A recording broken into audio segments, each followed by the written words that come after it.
Friends अस्सलाम वालेकुम। तो आज मैं हाज़िर हूँ एक नई वीडियो के साथ और मैं उम्मीद करता हूँ कि आप सभी बिल्कुल ठीक होंगे, खैरियत से होंगे। आज हमारा टॉपिक है व्हाट इज़ हेपाटाइटिस बी, जिसको उर्दू में हम कहते हैं काला यरकान क्या है। ये बीमारी हेपाटाइटिस बी वायरस की वजह से मुमकिन तौर पर जानलेवा जिगर का इन्फेक्शन है। काला यरकान जो हेपाटाइटिस बी है ये किस चीज़ से होती है? ये वायरस से होती है। और उस वायरस का क्या नाम है? उस वायरस का नाम भी हेपाटाइटिस बी वायरस है। और ये सारे जिस्म में किस चीज़ को ज़्यादातर मुतासर करती है? ये हमारे जिगर को मुतासर करती है, मतलब लिवर को मुतासर करती है ज़्यादातर।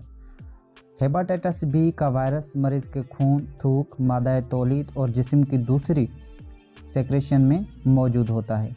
हेपाटाइटिस बी में अगर कोई मरीज़ मुब्तला है तो उसके खून, उसकी थूक और मादा तौलीद जो मादा वो खारिज करता है उसमें ये चीज़ें मौजूद होती हैं। काला यरकान हेपाटाइटिस बी इन तीन चीज़ों में मौजूद होता है और दूसरी सिक्रेशन में भी होता है। ये वायरस मरीज़ के साथ खाना खाने और हाथ मिलाने से नहीं होता।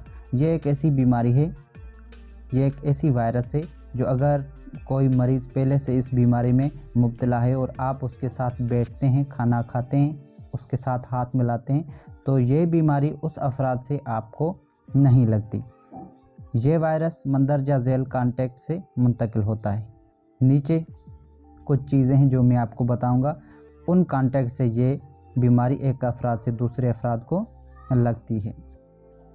आलूदा सेल से टीका लगाना, जैसे कि आलूदा सेल जो किसी को टीका लगाया तो ये बीमारी मुंतकिल हो सकती है एक अफराद से दूसरे अफराद को। और उसके बाद मरीज़ माँ से नौज़ीदा न्यू बच्चे को भी होता है, जैसे कि एक माँ है जिसको ये बीमारी है, इस मर्ज़ में ये पहले से मुब्तला है और उसके बाद जो उसका बच्चा होगा, पैदा होगा, उसको भी ये वायरस, ये बीमारी हो सकती है, पैदा होने वाले बच्चे को।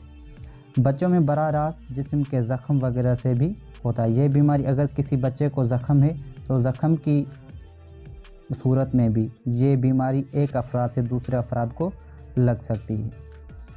और आलूदा औज़ार से अमल जराई, और उसके ऊपर ये कि बच्चों में बराह रास्त, और उसके अलावा आलूदा औज़ार से अमल जराही के ज़रिए मसलन नाक और कान आलूदा औज़ार से छेड़ना या दांतों की आलूदा औज़ार से अमल जराही यानी सर्जरी करना। अगर आलूदा कोई चीज़ है, आप किसी अफराद की सर्जरी करते हैं, किसी बच्चे की सर्जरी करते हैं और वो जिन औज़ारों से आप सर्जरी करते हैं, अमल जराही करते हैं, वो आलूदा औज़ार हैं, तो इस सूरत में भी ये हेपाटाइटिस बी काला यरकान एक अफराद से दूसरे अफराद को लग सकता है। और उसके बाद मरीज़ से गैर जिनसी ताल्लुकात के ज़रिए भी ये वायरस एक अफराद से दूसरे अफराद को लगता है।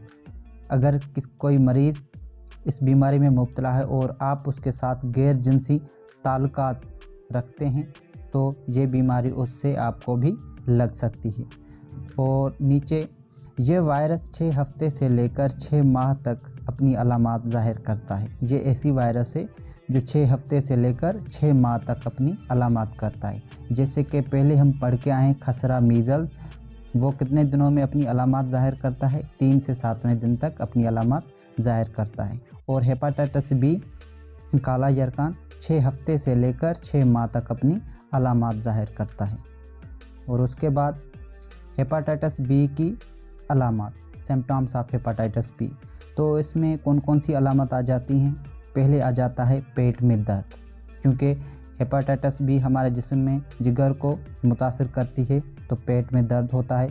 और उसके बाद दूसरी अलामत गहरा पेशाब, जब वो पेशाब करता है कोई बंदा तो उसको थोड़ी तकलीफ़ महसूस होगी। और उसके बाद बुखार, इसमें बुखार भी आता है, जोड़ों का दर्द, और उसके बाद भूख में कमी, बहुत कम भूख लगेगी उसको, खाना पसंद नहीं आएगा, बिल्कुल थोड़ा सा खाना खाएगा, मतली और के, जिसको हम